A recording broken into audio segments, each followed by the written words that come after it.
Charlie had driven up to the cabin that afternoon, hoping for a quiet weekend away from the city. It was his grandfather's place, nestled deep in the Ontario woods, right on the edge of Silver Creek Lake. The kind of place that didn't have Wi-Fi, barely had power, and sat 5 miles from the nearest paved road. He'd been coming here with his family since he was a kid. It had always felt safe, familiar. He enjoyed the wood-paneled walls, the scent of pine and kerosene, and the way the wind whistled down the chimney. As a kid, he used to love when storms rolled in while they were up here. Something about being warm and safe inside while the storm outside raged. He found it calming, even comforting. It made the cabin feel like a fortress. But this was the first time he'd been up here alone. By nightfall, the wind had picked up. The trees bowed and creaked. Rain tapped at the roof, light at first, then harder, like nails being driven in. The forecast had called for scattered showers. Not this. Not thunder that shook the rafters. But Charlie didn't mind. In fact, he loved it. He made a fire in the wood stove, cleared off the kitchen table and laid out his papers and textbooks. He had a psychology paper due Monday, 2 lab write-ups to edit, and midterms coming fast. No distractions, no roommates, just him, his notes, and the storm. As the storm built outside, he actually smiled. It was perfect.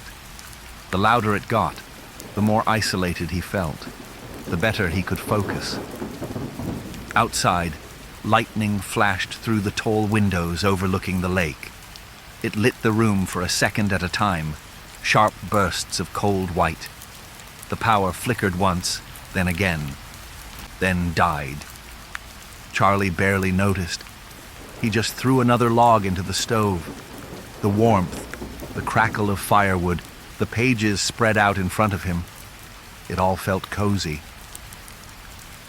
Until he saw the first one. At first he thought it was a trick of the lightning, something about the angle or the glass. But after the 3rd or 4th flash, he was sure. There was someone outside, standing at the edge of the clearing, still, watching. He got up, heart ticking faster than he liked, walked to the window and squinted. Nothing. But then, lightning again. And this time the figure had moved. Closer now. Halfway to the porch. A man, maybe. Hard to tell. Just a silhouette in the rain. Nugget! Charlie grabbed the flashlight from the drawer and flicked it on. The beam barely pierced the storm. He swung it toward the clearing. Nothing. But his stomach turned. There was someone out there. He locked the front door, then the back, pulled all the curtains, tried to shake it off. Maybe a hiker got lost, or a camper, someone who needed help. But deep down, he knew better. The storm raged louder, and then came the knock. 3 short taps. He froze. Another knock. This time longer. He stepped toward the door, slowly. "Hello?" he called. "Who's there?" Nothing. He leaned in and looked through the peephole. Empty porch. Then rattle. The doorknob shook. He jumped back. It stopped. The fire hissed behind him. Rain hammered the roof. He didn't move. Another minute passed. Then came footsteps. Not just one pair, but several.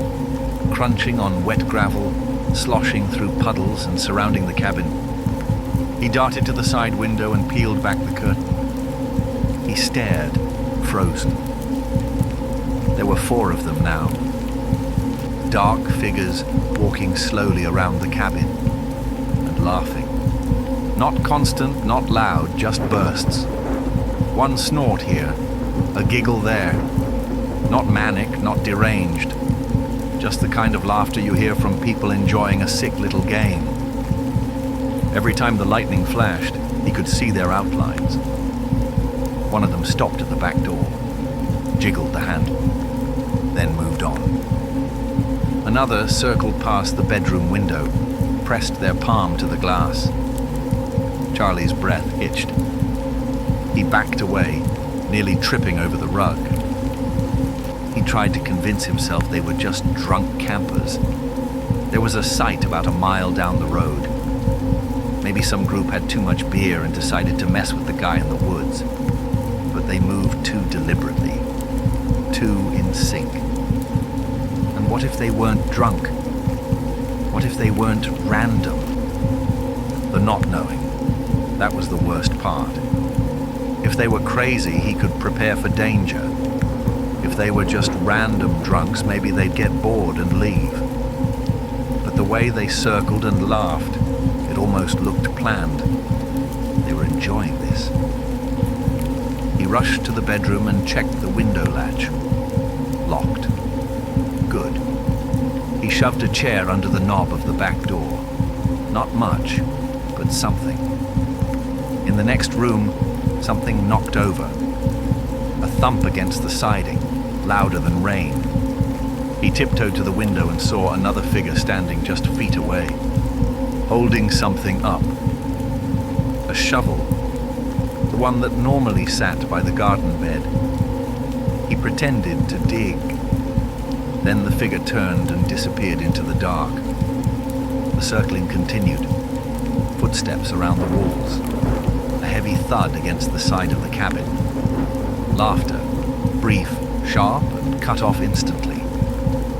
Charlie crouched near the wood stove, poker in hand, every light off now, every curtain drawn. He didn't dare move. And then, silence. No footsteps, no rattles, no knocks.